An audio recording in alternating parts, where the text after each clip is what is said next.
देश में कोविड टीकाकरण का आंकड़ा पहुंचा 30 करोड़ 79 लाख के पार। झारखंड में वीकेंड वैक्सीनेशन ड्राइव में हर दिन 2.5 लाख लोगों को टीके लगाने का लक्ष्य। मुख्यमंत्री हेमंत सोरेन ने की ऊर्जा विभाग के कार्यों की समीक्षा। योजनाओं की प्रगति और भावी कार्य योजना का लिया जायजा। अधिकारियों को दिए कई निर्देश। और प्रधानमंत्री आवास योजना, शहरी और अमृत योजना के 6 वर्ष पूरे होने पर देवघर में 1000 परिवारों का कराया गया गृह प्रवेश। नगर निगम ने पौधारोपण के जरिए स्वच्छता का दिया संदेश।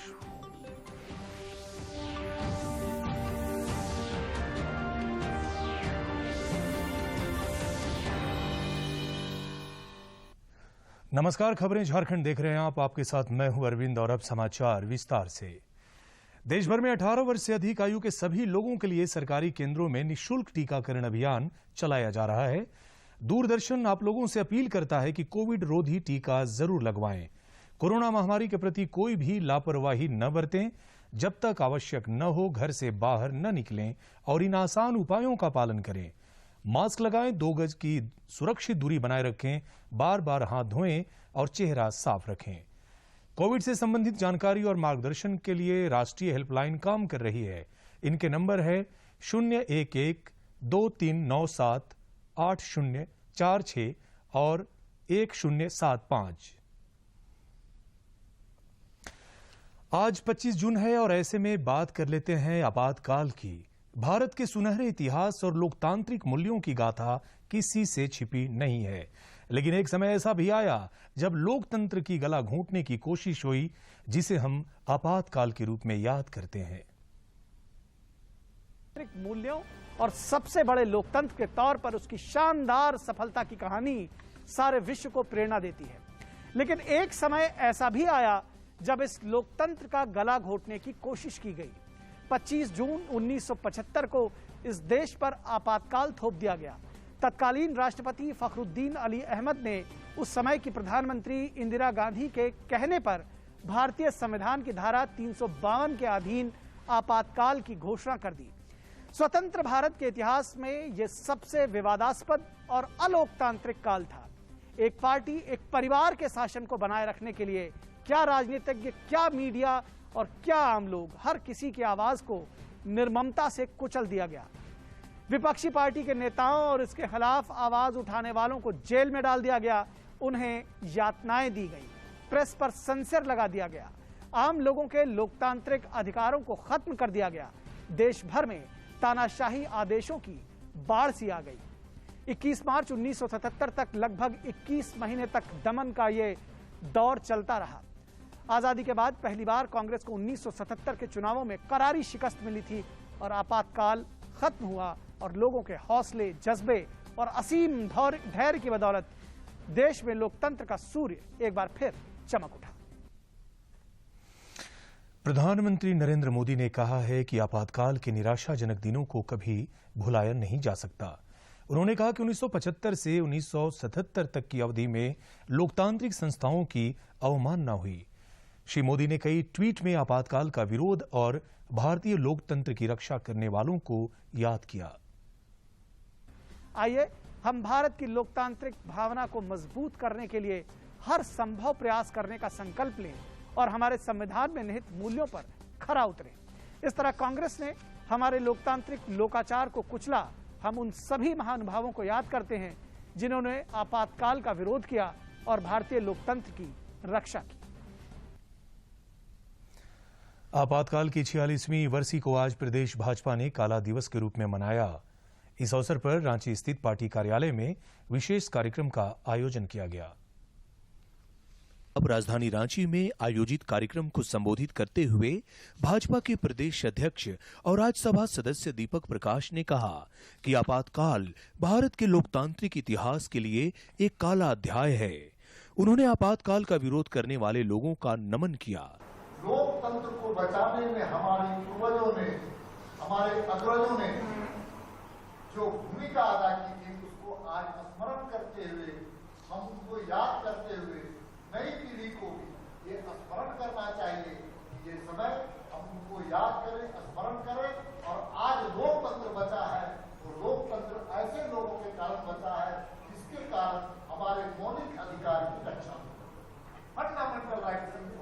मौके पर मौजूद भाजपा विधायक दल के नेता बाबूलाल मरांडी ने कहा कि आपातकाल के जरिए आजाद भारत में लोगों की स्वतंत्रता छीनने की कोशिश की गई।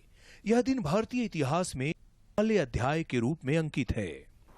और मैं तो कहूंगा कि इतना ही नहीं, पार्टी की ओर से जो हम लोग बार बार कहते हैं हमारे लिए पहले देश है, हमारे लिए स्वतंत्रता एक महत्वपूर्ण है, इसलिए उस समय हमें लगता है कि जनसंघ जैसे पार्टी। रांची के विधायक सीपी सिंह ने भी आपातकाल के काले दिनों को याद करते हुए कहा कि इस दौरान कई लोगों ने यातनाएं झेली। इस दिन को कभी भुलाया नहीं जा सकता। युवराज की दादी ने आपातकाल की घोषणा की थी और आज ही वो दिन है। मुझे याद है जब 74 आंदोलन हुआ, आपातकाल की बरसी पर भाजपा की ओर से राज्य के कई अन्य हिस्सों में भी विरोध कार्यक्रम का आयोजन किया गया और आपातकाल के काले दिनों को याद करते हुए इस दौरान यातनाएं झेलने वालों के प्रति कृतज्ञता भी व्यक्त की गई। रांची से सरिता की रिपोर्ट। उधर जमशेदपुर में भी भारतीय जनता पार्टी ने आपातकाल दिवस को काला दिवस के रूप में मनाया। सागची स्थित पार्टी कार्यालय में आयोजित कार्यक्रम में पार्टी के राष्ट्रीय उपाध्यक्ष रघुवर दास समेत अन्य नेताओं ने लोकनायक जयप्रकाश नारायण के चित्र पर पुष्पांजलि अर्पित की। इस दौरान आपातकाल के समय जेल जाने वाले कुछ लोगों को सम्मानित भी किया गया। इस अवसर पर श्री दास ने आपातकाल के दिनों को याद किया। 25 जून 1975 को श्रीमती इंदिरा गांधी जी ने इमरजेंसी लगाई। हम लोग को पता नहीं था कि देश में इमरजेंसी लग गई है। रात में आप सभी जानते हैं भालूबासा किशोर संघ, उस समय वो टीना का सेट था, कंपाउंड में नहीं था, खुला था और छात्र संघर्ष समिति का कार्यालय हम लोग वहां बना रहे हैं। कोरोना के खिलाफ टीकाकरण अभियान में देश लगातार आगे बढ़ रहा है। केंद्रीय स्वास्थ्य एवं परिवार कल्याण मंत्रालय के मुताबिक अब तक 30 करोड़ 79 लाख लोगों को टीके लगाए जा चुके हैं। 21 जून से एक और गति से हमने वैक्सीनेशन को बढ़ाया है, तो उसके तहत हम देखते हैं कि अभी जो कल का डेटा है, यानी कि आज सुबह के करीब हम देखें तो देश में 30.79 करोड़ वैक्सीन डोजेज दी जा चुकी थी। और अगर हम 3 बजे का डेटा, जो हम यहां नहीं दिखा रहे हैं, अगर हम 3 बजे का डेटा भी देखें तो हम देखते हैं कि देश ने 31 करोड़ 13 लाख 18,355 वैक्सीन डोजेज दे दी हैं। यानी कि हम 31 करोड़ वैक्सीन डोजेज का आंकड़ा भी पूरा कर चुके हैं और पिछले कुछ घंटों में ही देश में 34 लाख से अधिक वैक्सीन डोजेज दी जा चुकी हैं और यह कार्यक्रम आज के उस अनुपात से चल रहा है और हम आशा करते हैं कि यही गति बढ़ती रहेगी। 21 जून में जहां देश ने एक दिन में 86 लाख से अधिक वैक्सीनेशन डोजेज दी। इधर झारखंड में कोविड टीकाकरण अभियान ने रफ्तार पकड़ ली है। प्रत्येक दिन 1 लाख से ज्यादा लोगों को टीके लगाए जा रहे हैं। कल एक दिन में 1,07,055 लोगों को टीके लगाए गए, जिनमें 93,816 लोगों को टीके की पहली खुराक दी गई, जबकि 13,906 को दूसरी डोज दी गई। राज्य में टीकाकरण का आंकड़ा जो है 62,40,341 पहुंच गई है। इनमें 52,62,029 पात्र लोगों को टीके की पहली डोज दी गई है, जबकि 9,78,312 लोगों को टीके की दूसरी खुराक दी गई है। इस बीच सरकार ने टीकाकरण की रफ्तार को और बढ़ाने का निर्णय लिया है। राज्य सरकार ने प्रतिदिन 2.5 लाख टीकाकरण करने को लेकर सभी जिलों के दैनिक लक्ष्य भी तय कर दिए हैं। स्वास्थ्य विभाग के अपर मुख्य सचिव अरुण कुमार सिंह ने वीडियो कॉन्फ्रेंसिंग के माध्यम से सभी जिलों को इस लक्ष्य को पूरा करने का निर्देश दिया है।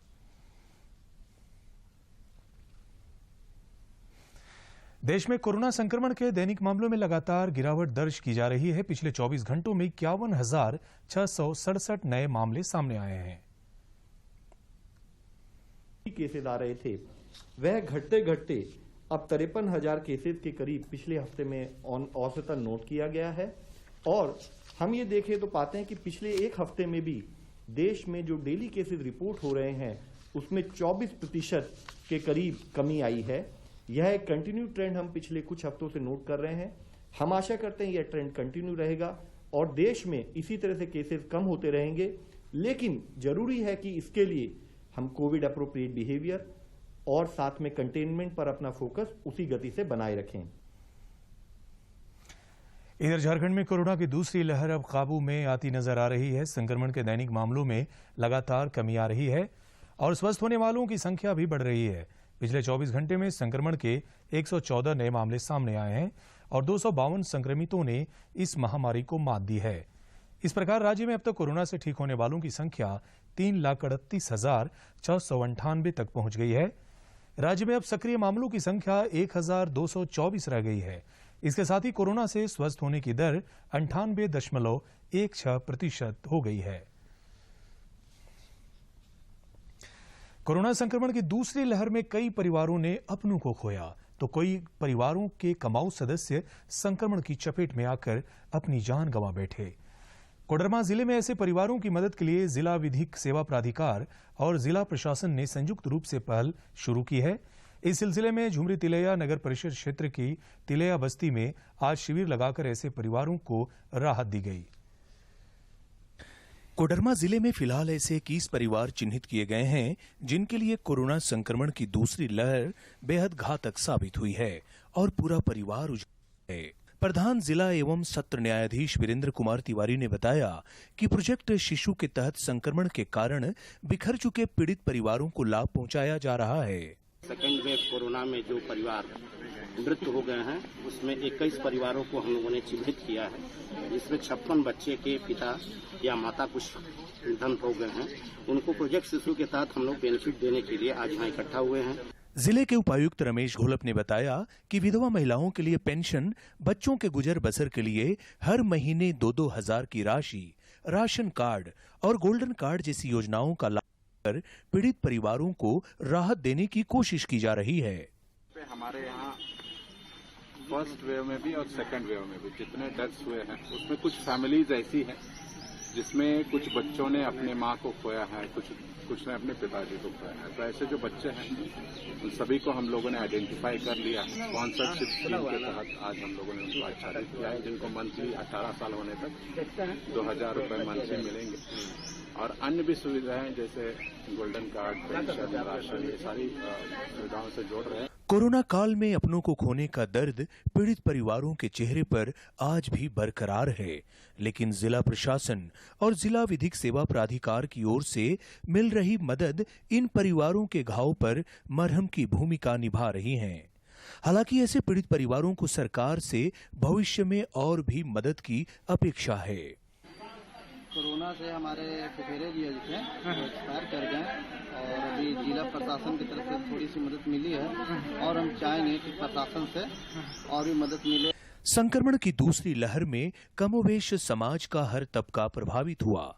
किसी ने अपनों को खोया तो किसी ने अपने करीबियों को। बहरहाल संक्रमण के घटते दौर में लोगों की बेपटरी हुई जिंदगी को पटरी पर लाने की कवायद जारी है। कोडरमा से गजेंद्र बिहारी की रिपोर्ट। कोरोना संक्रमण के कारण समाज का हर तबका प्रभावित हुआ है। संक्रमण की चेन को तोड़ने के लिए राज्य सरकार के द्वारा तकरीबन 40 दिनों तक खाद्य सामग्री और स्वास्थ्य सेवाओं को छोड़ बाकी सभी तरह की गतिविधियों पर लगाई गई रोक से कोडरमा जिले में कपड़े धोने और इस्त्री करने वाले धोबियों की आर्थिक स्थिति पूरी तरह से खराब हो गई है। कोरोना संक्रमण और लॉकडाउन की वजह से कोडरमा जिले में लॉन्ड्री का व्यवसाय बुरी तरह से प्रभावित हुआ है। हालांकि अब बाजार खुल गए हैं, लेकिन धोबी के पास आने वाले ग्राहकों की संख्या पहले से काफी कम हो गई है। एक लॉन्ड्री का संचालन करने वाले सुरेश धोबी कहते हैं कि लोगों के घरों से कम निकलने के कारण उनका पारंपरिक व्यवसाय को नुकसान पहुंचा है। खराब हो गया, लॉकडाउन में सिर्फ कोई कपड़ा भी नहीं दे रहा है, घर से भी बाहर आदमी नहीं निकल रहा है, अपने अपने घरों में सब कपड़ा कर रहा है, स्थिति खराब हो गया है। सरकार से यही मांग करता है जो गरीब को सहायता कुछ करे। लॉन्ड्री संचालक विजय रजक की भी यही व्यथा है। उनका कहना है कि अगर उन्हें दोबारा अपनी दुकानें बंद करनी पड़ी तो उनके समक्ष भूखमरी की नौबत आन पड़ेगी। रजक बताते हैं कि सरकार को उनकी मदद के लिए आगे आना चाहिए। अगर कल के डेट में अगर किसी तरह से फिर अगर हम लोगों को बंदी का स्थिति को सामना करना पड़ेगा तो लगता है हम लोगों को सारे के सारे समाज, धोबी समाज खास करके ये है जो कि माने एकदम झुलस जाएंगे और रोड पे आने का स्थिति बन जाएगा, भूखमरी का स्थिति बन जाएगा। इसलिए हम चाहेंगे, सरकार से दरख्वास्त करेंगे कि कम से कम इस समाज को विशेष रूप से ध्यान दिया जाए।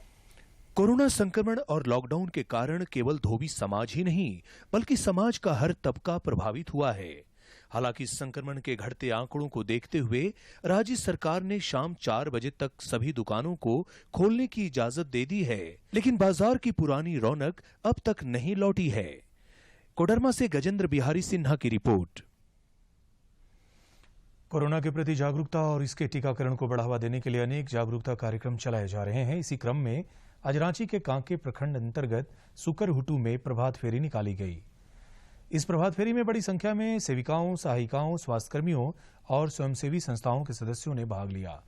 प्रभात फेरी में शामिल महिला स्वास्थ्यकर्मी नीलम कुमारी ने बताया कि कोरोना वैक्सीन को लेकर कुछ ग्रामीण इलाकों में भ्रांतियां थी, जिसे दूर कर लिया गया है और अब लोग वैक्सीन लेने के लिए आगे आ रहे हैं। मुख्यमंत्री हेमंत सोरेन ने आज ऊर्जा विभाग के कार्यों की समीक्षा की। इस दौरान उन्होंने विभाग के द्वारा चलाई जा रही योजनाओं के अलावे भावी कार्य योजनाओं का भी जायजा लिया। इस मौके पर संबंधित अधिकारियों को कई दिशा निर्देश देते हुए मुख्यमंत्री ने कहा कि झारखंड में बिजली उत्पादन के लिए कोयला और पानी समेत सभी संसाधन उपलब्ध हैं, फिर भी हम अपनी जरूरतों के हिसाब से बिजली उत्पादन नहीं कर पा रहे हैं। उन्होंने बिजली की व्यवस्था बेहतर बनाने पर जोर दिया। मुख्यमंत्री ने इस दौरान राजस्व संग्रह की भी समीक्षा की। बैठक में विभागीय कार्याधिकारियों ने ऊर्जा विकास, उत्पादन, संचरण, वितरण और सेवा से संबंधित योजनाओं की अद्यतन स्थिति से मुख्यमंत्री को अवगत कराया।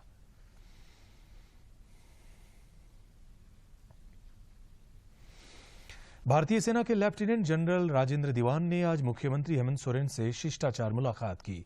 इस दौरान उनके और मुख्यमंत्री के बीच कई मसलों पर चर्चा हुई।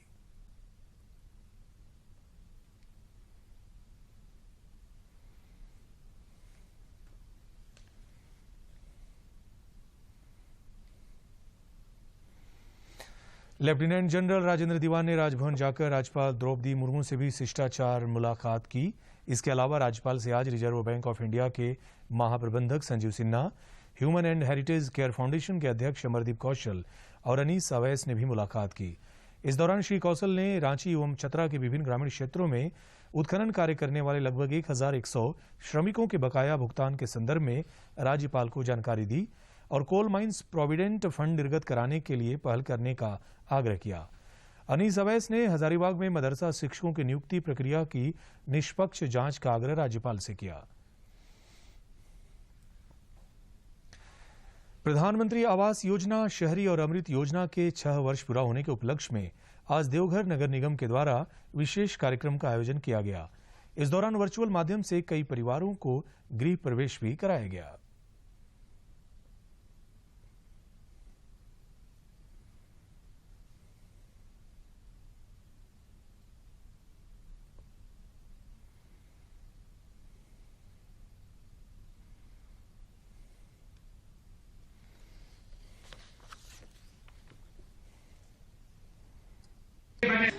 हाँ, आइए शपथ, चलिए, गुड, थैंक यू, इनको पौधा दीजिए। लोग मुख्यमंत्री श्रमिक रोजगार योजना के तहत जो हमारे श्रमिक खास करके पिछले 1 माह में पौधारोपण का काम हम लोगों ने जल शक्ति अभियान के तहत किया था। उसमें मुख्यमंत्री श्रमिक योजना के तहत पौधारोपण का 11 नंबर वार्ड में। किस वार्ड में है? पहले कपड़ा का घर था, अभी आवास मिल रहा है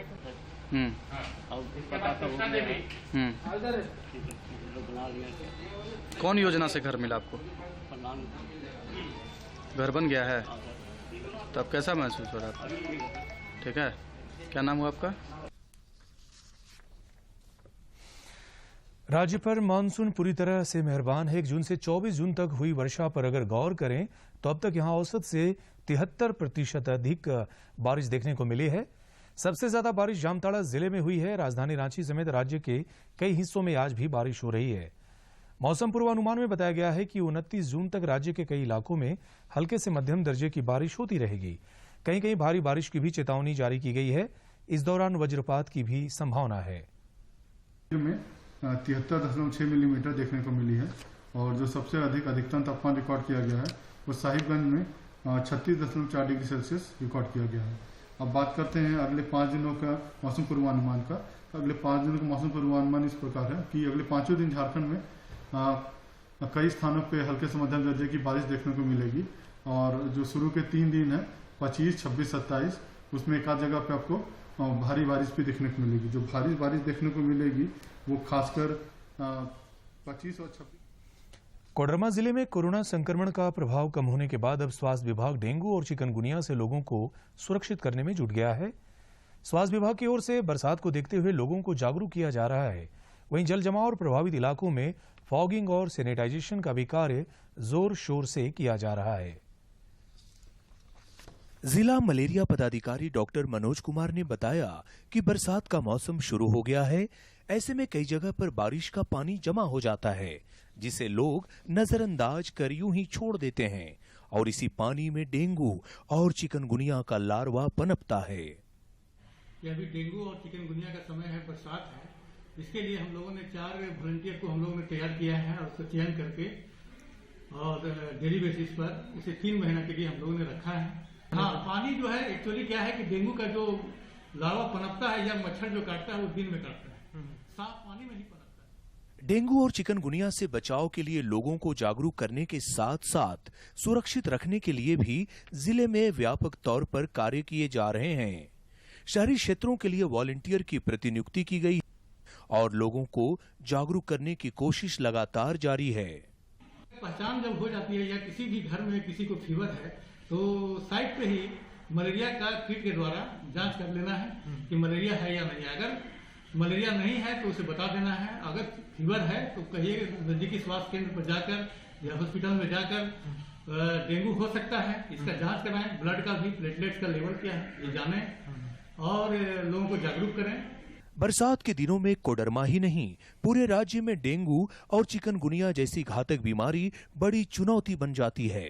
यही वजह है कि मॉनसून के शुरुआती चरण में ही इससे निपटने की तैयारी शुरू कर दी गई है। कोडरमा से गजेंद्र बिहारी सिन्हा की रिपोर्ट। राष्ट्रपति रामनाथ कोविंद दिल्ली के सफदरजंग स्टेशन से आज एक स्पेशल ट्रेन से कानपुर में अपने पैतृक गांव के लिए रवाना हुए। इस ट्रेन जर्नी में उनके साथ उनकी पत्नी सविता कोविंद भी मौजूद थीं। कोविंद देश के तीसरे राष्ट्रपति हैं जो ट्रेन से सफर कर रहे हैं। इनसे पहले साल 2006 में तत्कालीन राष्ट्रपति एपीजे अब्दुल कलाम ने रेल यात्रा की थी। सबसे पहले देश के प्रथम राष्ट्रपति डॉक्टर राजेंद्र प्रसाद ने ट्रेन से सफर किया था। राष्ट्रपति रामनाथ कोविंद की रेल यात्रा को लेकर उत्तर मध्य रेलवे के महाप्रबंधक वीके त्रिपाठी ने कहा कि हमारे लिए गौरव की बात है कि राष्ट्रपति 15 साल के अंतराल के बाद ट्रेन से सफर कर रहे हैं। रूप में पहली बार ये पूरी की पूरी अंतर यात्रा है कि किस तरीके से राष्ट्रपति जी के सामने वो पूरा का पूरा पौधेगा। और दूसरे एक वो भी अंतर यात्रा दिखती है कि भारत ने कितना विकास किया है। जब ये ट्रैक जो है दोहरीकरण नहीं रहा होगा, ये ट्रैक उस गौरवशाली इतिहास जुड़ने जा रहा है। देश के राष्ट्रपति महामहिम रामनाथ कोविंद जी अपने गृह जनपद आ रहे हैं। वो झीझक, रूरा और कानपुर सेंट्रल रेलवे स्टेशन पर पहुंचेंगे प्रेसिडेंशियल सैलून के जरिए। हमारे साथ एनसीआर के महाप्रबंधक वीके त्रिपाठी जी हैं। सर, कितना गौरवशाली, कितना अहम, कितना महत्वपूर्ण राष्ट्रपति जी का आना? राष्ट्रपति जी का आना एनसी रेलवे पर ज़्यादा, जितना राष्ट्रपति जी दिल्ली से लेकर के कानपुर तक आएंगे, झींझक और रूरा 2 जगहों पर रुकेंगे भी, तो ज़्यादा 80% करीब जर्नी उनकी एनसीआर रेलवे के ट्रैक पर होगी। तो ये समय एनसी रेलवे के लिए बहुत ही गौरवपूर्ण समय है। किस तरीके से आपने स्पाइडरमैन, हीमैन जैसे कई नाम और उनके चर्चे तो खूब सुने होंगे, लेकिन आज हम आपको मिलवाते हैं झारखंड के बर्डमैन से। जहां रामगढ़ जिले के रहने वाले पन्नालाल को न सिर्फ पक्षियों की आवाजें निकालने में महारत हासिल है, बल्कि वे पशु पक्षियों के साथ बातें भी करते हैं।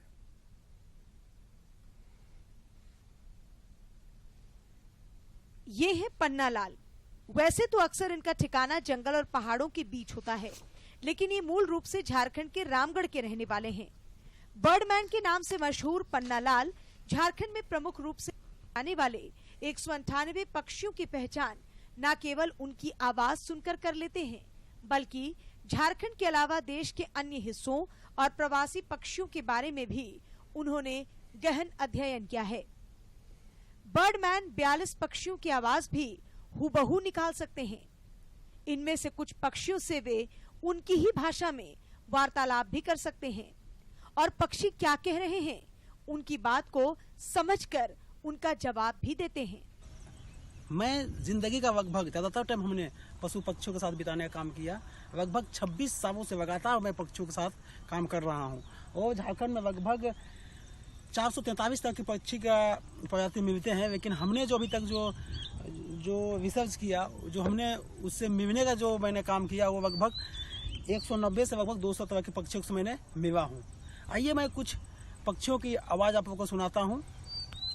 पन्ना लाल का कहना है कि झारखंड में 15 से 20 वर्षों के दौरान कई पक्षियों की संख्या में भारी कमी आई है। वहीं कुछ पक्षी विलुप्त होने की कगार पर। अगर सरकारी सहायता मिले तो पन्ना लाल पक्षियों पर अपने शोध को बढ़ाना चाहते हैं और इस विषय पर लोगों में जागरूकता फैलाना चाहते हैं। पक्षियों की जहाँ तक जागरूकता की बात किया जाए तो मैंने लगातार मैं कॉलेज, स्कूल या फिर गांव में भी जो मैं लगातार मैं पक्षियों को बचाने के लिए मैं जागरूकता अभियान चलाता रहा। चाहे वो कृत्रिम घोंसला बनाकर मैंने जागरूकता अभियान चलाया है, चाहे फिर वो जाके मैं कॉलेज में अपना एक प्रोग्राम देकर मैंने ये जागरूकता अभियान चलाने का काम किया। मैं लगातार अपने जो सक्षम है अपने हिसाब से मैं लगातार पक्षियों का जागरूकता अभियान चलाने का काम किया।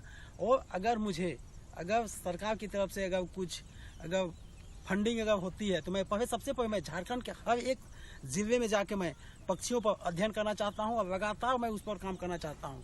बर्डमैन पन्ना लाल और उनके तकनीकी सहयोगी ओम प्रकाश प्रतिदिन करीब 10 घंटे से अधिक जंगलों और पक्षियों के बीच बिताते हैं और कभी-कभी तो रात भी जंगल में ही गुजारनी पड़ती है। वे हिमालय से सटे उत्तराखंड, हिमाचल प्रदेश के अलावा नेपाल की तराई वाले क्षेत्रों के अलावा असम और पूर्वोत्तर भारत का भी भ्रमण।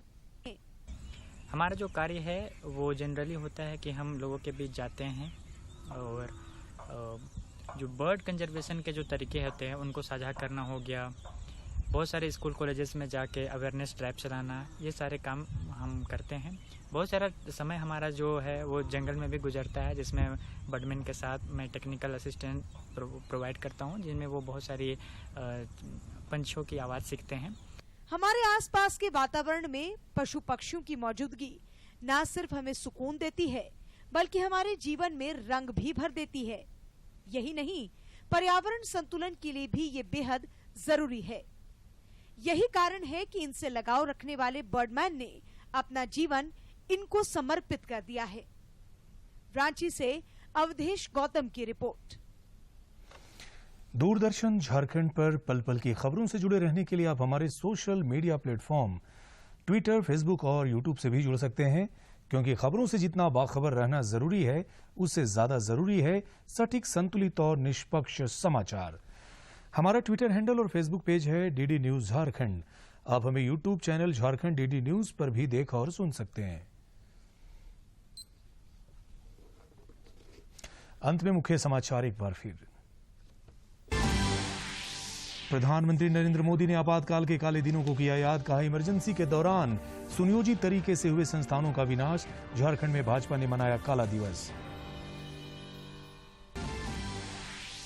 देश में कोविड टीकाकरण का आंकड़ा पहुंचा 30 करोड़ 79 लाख के पार। झारखंड में वीकेंड वैक्सीनेशन ड्राइव में हर दिन 2.5 लाख लोगों को टीके लगाने का लक्ष्य।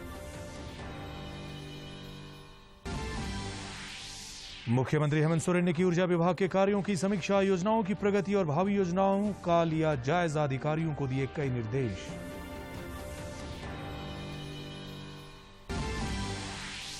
और प्रधानमंत्री आवास योजना, शहरी और अमृत योजना के 6 वर्ष पूरे होने पर देवघर में 1000 परिवारों का कराया गया गृह प्रवेश। नगर निगम ने पौधारोपण के जरिए स्वच्छता का दिया संदेश।